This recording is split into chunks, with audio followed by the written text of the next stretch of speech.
The Son Affairs Minister of India, Dr. S. Jaishankar, faced an incident of attempted ambush by pro-Khalistan goons during his visit to the UK. The Khalistanis gathered outside the Chatham House in London, where S. Jaishankar participated in a discussion, carried loudspeakers, flags and chanted slogans, and videos showed that the police stood by them, hearing their stories and refusing to act. When S. Jaishankar exited Chatham House, one of the Khalistanis ran towards his convoy, blocked his car and even tore the tricolour. The police then acted, moved him towards the mob and was seen then tapping on his shoulders. The Khalistani was arrested but, of course, let off.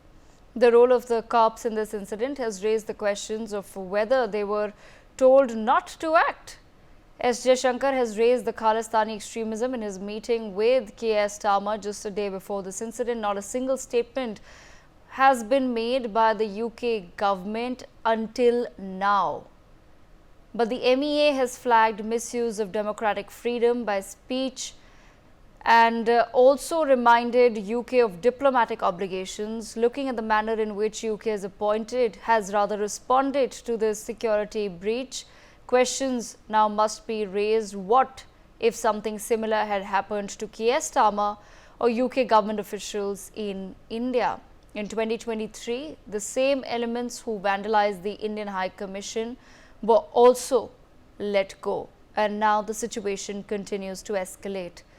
With me on the broadcast, Ambassador Bhaswati Mukherjee. We also have with us Major General Sudhakarji. We have with us Sundarinder Singh Lali and Professor Madhav Nalapat. Let me begin this conversation with Professor Nalapat. Professor Nalapat, how does India even raise a protest with the UK as far as this particular incident is concerned? As soon as S. Jaishankar landed in London, one of the first conversations he had was about extremism taking place in the United Kingdom. And just 2 days later, his convoy is in a way ambushed by a Khalistani who not only has stood in front of his vehicle in protest, but has also then tore the tricolour once again. How is it that the UK expects us to be all right with these incidents that are taking place? Well, the UK government, unfortunately, India missed the bus in the 1950s and 1960s. There's a huge influx of Pakistani citizens, all of whom were given brand new passports instantly to the UK, and where they were legally allowed to settle down. In India, unfortunately, the passport rules are somewhat much more stringent, very much more stringent. Till the Prime Minister Modi came to power, you needed a Gazette officer's signature for you to even give an application.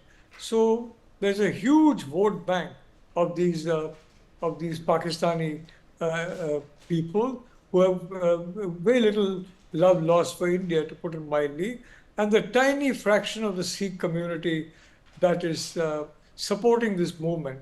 Frankly, it's a very well-funded movement.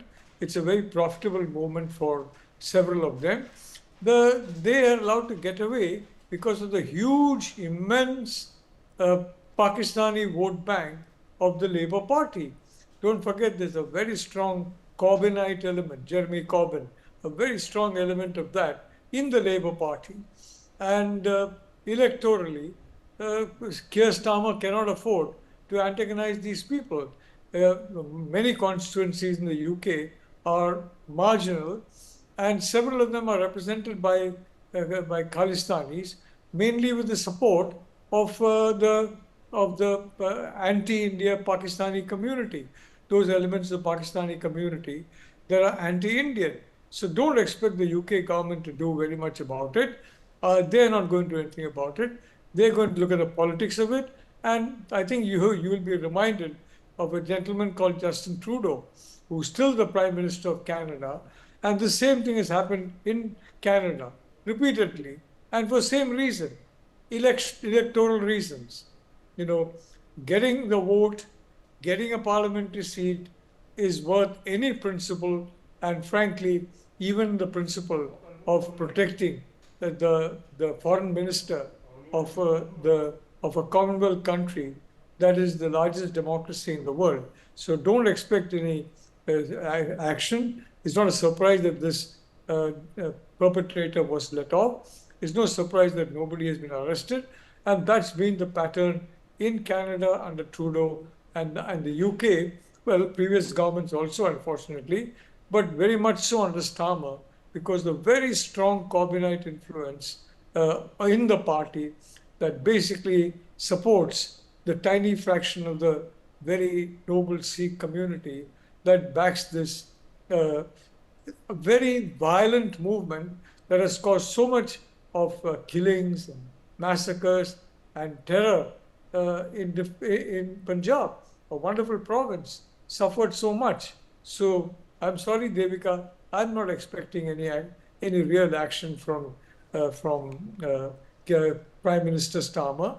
The Commonwealth Office has given a reaction after a lot of Indian media has carried the story, and it's a very anodyne reaction. No, there's no action point to that reaction. And that has been the situation in the UK for a long time, especially now the Labour Party is in power and depends on the Pakistan vote bank.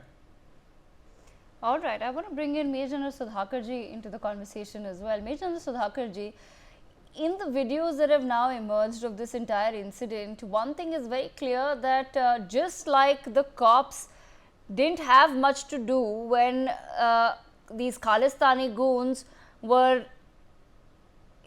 targeting the Indian High Commission and bringing down our flag, and we saw in those videos as well how the cops were just standing by and just trying to catch hold of some people, but they were not behaving as though an entire mission is being targeted and vandalized. And in the same manner, we've once again noticed that the cops who were there for security and protection acted too late. So how is it that anytime there is a Khalistani protest going on, somehow the security in the UK just lets their guard down and they wait for something to happen?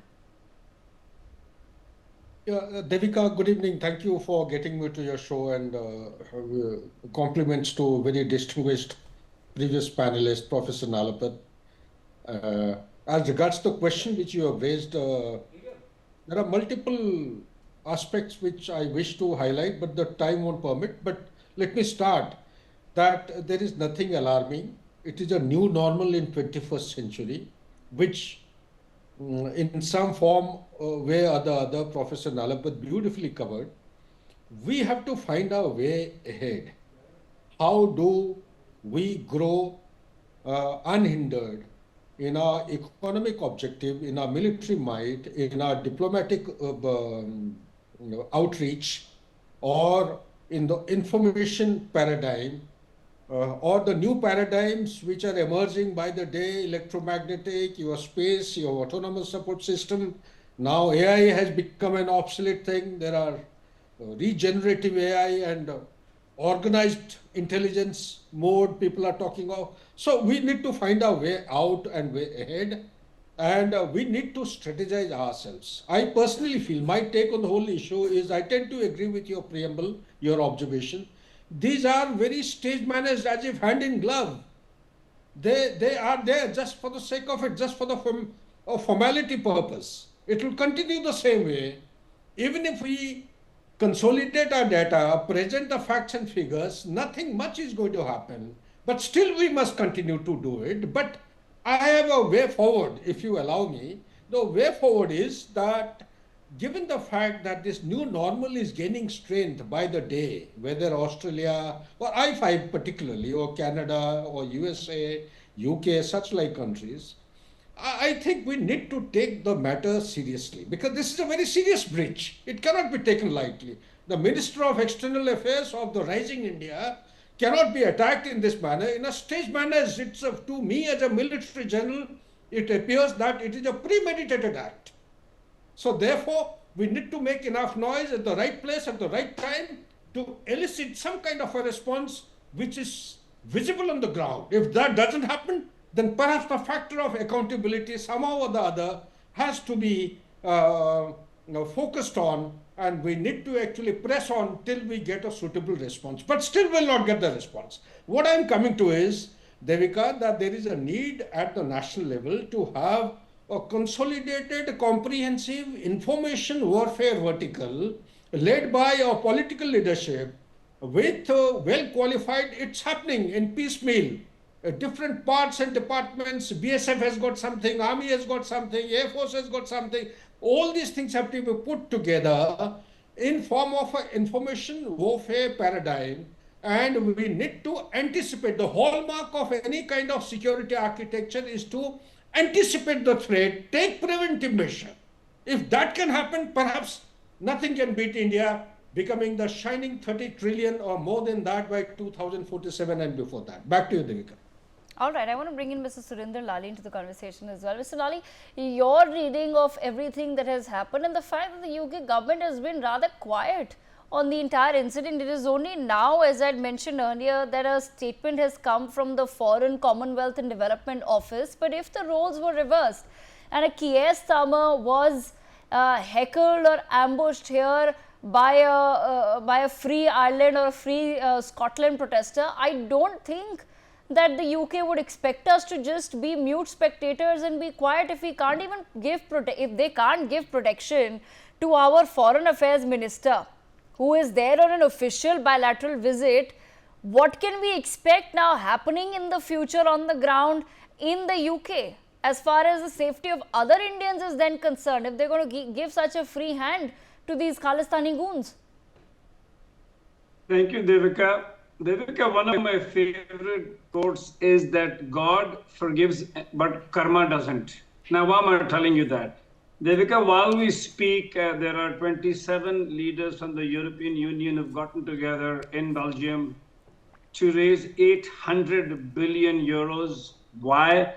Because their big daddy, the United States of America, has left them out, in the cold. And why do I say that, karma doesn't forgive? Because for the longest time, the United States of America, under the bogey of free speech, has allowed these pipsqueaks to make these kind of nonsensical noises only because they're trying to keep India on the back foot. Not only these pipsqueaks, but, they use think tanks, financial institutions, universities, need I say, US aid, and now the tech czars.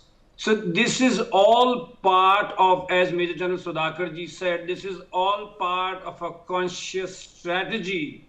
They're tools of the state which they deploy, and that's probably the reason why you asked that, the United Kingdom and the police is conveniently quiet. And the other point, but very well made by Professor Nalapat, was that definitely this all started, in the 70s, and it gathered steam post 84. Why do I say, as Nalapatji rightly said, that this Islamic Republic of Pakistan and ISIS is rightly involved? Because if you look at these fringe rogues, they talk about having a different state, for me, which is a nonsensical idea. But having said that, they do not include parts of Punjab where a lot of Sikh history is. I mean, in our partition, 65% Punjab went to them and 35% came to us. But why are they not even including, not that I care anything about that possible, piece of garbage paper, which is what they call the K-map, but why are they conveniently quiet and there is no mention of that side of Punjab in the proposed map? Because it's all funded by Pakistani deep state, the ISI, and of course the West conveniently gets into this narrative simply to keep us on the back foot. Thank you, Devika. Okay, bringing Professor Nalapat back into the conversation. Professor Nalapat, your perspective on the same as well, that would we be having a similar conversation if the tables were reversed? If a Keir Starmer was in New Delhi on an official visit and was heckled and ambushed this way by, Irish or Scottish separatists? Point out, Devika, that so far as the Scottish nationalists have been concerned, that's been a very peaceful protest. There were some great acts of violence during the early years of the Free Northern Ireland movement, but all that is now long back in history. the violence regarding the Khalistan movement is not history. It is there today as we speak. Efforts are on today in Punjab to create violence and to create mayhem. Fortunately, they are being thwarted. They are not being allowed to fructify, but these efforts are taking place. So you're asking about the police. There's been a systematic infiltration of the police force in the United Kingdom by the Pakistan elements, and in fact the Pakistan elements are pushed. The Khalistan elements also, some of them are also represented in the UK police, including the London Metropolitan Police. So that is the unfortunate reality. And may I point out, Devika, this is a well-funded movement. Don't forget the narcotics trade, the drug smuggling trade, and of course, not to forget the terror trade, which feeds off the narcotics money. The narcotics trade is heavily funding this particular movement. And in Canada, for example, you're seeing a lot of drug abuse. You're seeing a lot of drug abuse in the UK, other parts of the world. Now, frankly, my one hope is that Donald Trump will basically react in the matter, because he will understand the danger of this kind of narcotics flow of money. He's talking about shutting borders, but what about those who are already inside, the narcotics dealers? You've got to ensure that those gangs are busted. And frankly, in India, I think we need to do a very careful study of those gangs in other parts of the world besides India, and we need to ensure that the narcotics trade is, first of all, stamped out completely in India, and secondly, if I may say so, we get documentation on the trade in other parts of the world and make that public. Let it be open source so that the public in those countries can understand how little their own governments are doing to protect them from this terrible, I mean, I would call it a terrorist activity of promoting drug abuse, Devika. Okay, Major Sudhakar ji, do you think that India should be raising protest with the UK on this particular issue? Should we use this now as an opportunity to really raise the Khalistani matter with the United Kingdom? Because obviously what has happened is completely unacceptable under any circumstances. But how does India really navigate the situation? We just go and talk about it, we raise extremism in our meetings with the UK, but why aren't we also then talking about the issue at hand in as clear words as possible? Absolutely, a fantastic question, Devika.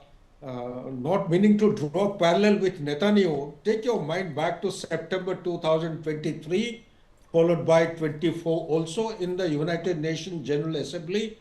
In order to convey or articulate a particular point, he showed a map. He said map of curse and map of blessings. Okay, so that is what is actually meant by a strategy. There is an old saying, tactics without strategy is actually noise before a defeat. You know, old saying, Sun Tzu said, and you have a lot of art of war, and so a lot of places you find this particular quotation. So what I'm coming to is that India needs to strategize. Here is a golden opportunity. Take it as a precedent, our start point.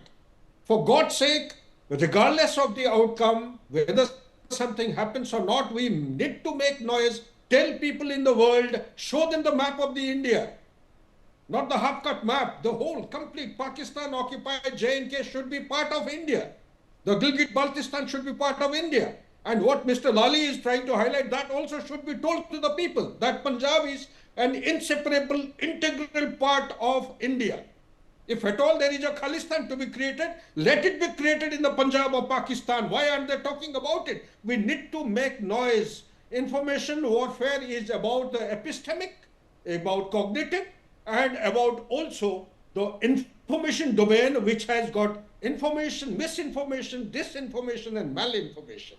Unfortunately, this particular paradigm or component somehow has not attracted the attention that it should in our subcontinent till date, because we have too many much more priority and important issues actually catching our attention and priorities. Last but not the least, Devika, if you allow me, I would recommend that in the entire clip which I saw today, I found there is one guy who definitely was a frontline leader, who tore the flag into pieces and thereafter burnt, I suppose. He was supported by 11 people. You can make very clear, distinct roundels. What is stopping NIA, the National Intelligence Agency of India, to prepare a dossier of each of these? There may be the third or the fifth or the sixth generation people there in England, but let's map them, carry out an effective survey, find out the roots here in India, and tighten the pressure here in India itself, hold the land holding and all the relations accountable. Get them back, apply for extradition if it is not there. That is what, these are the proactive actions, I would say, very offensive action with the power of leverage lying in favor of India. Anytime we wish to turn or twist the kind of a thing and put pressure on them, should be leveraged by our country and the people who matter. Back to you, Deepika. Okay, all right. I'm going to leave the last word with Ambassador Bhaswati Mukherjee. Ambassador Bhaswati Mukherjee, how should India now take this matter forward with the UK? We cannot let it pass. The fact that our External Affairs Minister was ambushed on an official visit, how do we really raise a protest that sends a strong message to the United Kingdom? It has already been done. MEA has already taken it up because it's a very serious matter. The Foreign Minister of India is being heckled as he leaves the Indian High Commission in sight of British police, and they are standing there helplessly. Are they aware that there are so many security threats against the British High Commission in India and their many consulates, and they are given full protection by us? There's never been a similar incident here. They should not think that they are extremely popular in India or even within the United Kingdom. There are many groups that are very anti the present UK government and have their presence here also. So to use a common British proverb, what is sauce for the goose is sauce for the gander. If they are not helpful or not capable, and this has happened many times. They have vandalized our High Commission, they have climbed up and torn down our flag. Now in full presence view of the External Affairs Minister, they are tearing the Indian flag, they are disrespecting our flag. So we have taken that up in strong terms, and we need to get very, very tough with them on this matter, and I'm sure we will continue to push them on the entire issue of these Khalistani goons. Because this cannot come under any aspect of freedom of speech or freedom of thought or any freedom. This is not acceptable. And if they want to do it, our first step should be, as we had done once earlier for the Canadians, we should remove all security barriers outside the British High Commission in Delhi. And you will see for yourself how quickly they fall in line. Very, very quickly. We did that with the Canadians, and you should have seen how quickly Trudeau, who's now called Governor Trudeau, I'm told, by President Trump. I think that's an excellent definition for him. You would see how quickly Governor Trudeau fell into line. So I think that is the first step we should do. We should remove all security safeguards outside the British High Commission in Delhi, and say that this is because you do not respect our foreign minister when he's there on an official visit at your invitation. He's met your prime minister. Your prime minister wanted to brief him on the UK and European position on Ukraine-Russia talks, and this is how he's treated when he's leaving the Indian High Commission, which is diplomatic territory and should be fully protected on all sides, especially during such visits by the authorities who count. One has to also remember that the mayor of London is of Pakistani origin. That is also important. Yes. And he controls law and order and the police in London, I'm told. Okay, all right. That's all the time that we have. So I thank all of our panelists for joining us on the broadcast to take the conversation forward. With our viewers, we sip into a very quick break.